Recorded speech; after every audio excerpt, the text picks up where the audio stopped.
Taste the Daily.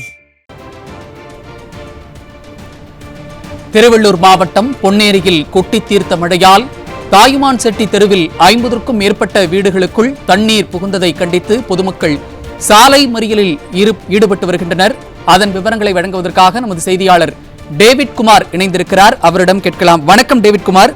மழைநீர் புகுந்த அந்த நிகழ்வு எந்த அளவிற்கு பாதிப்பை ஏற்படுத்தி இருக்கிறது? மக்களினுடைய கோரிக்கைகள் என்னவாக இருக்கிறது டேவிட் குமார்?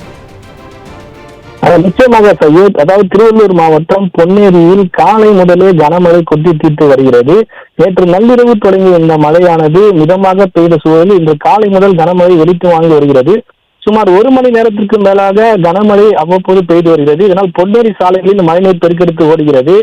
தாழ்வான பகுதிகளில் மழைநீர் தேங்கி சூழ்ந்துள்ளது. பொன்னேரி தாயுமான் செட்டி தெருவில் தாழ்வான பகுதியில் உள்ள சுமார் 50க்கும் மேற்பட்ட வீடுகளில் தண்ணீர் புகுந்தது.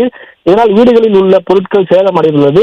இதனை கண்டித்து பொதுமக்கள் சாலை மறியல் போராட்டத்தில் ஈடுபட்டு வருகின்றனர். அதாவது பொன்னேரி சுற்றுவட்டார பகுதியில் பாதாள சாக்கடை பணிகள் மந்தகதியில் நடைபெற்று வருவதாகவும் கால்வாய்கள் அமைக்கும் பணிகள் காரணமாக மழைநீர் வெளியேற வழியின்றி குறுக்கலான இந்த தெருக்குள் மழைநீர் புகுந்து வீடுகளுக்கும் மழைநீர் சூழ்ந்து பாதிப்பை ஏற்படுத்தியுள்ளது.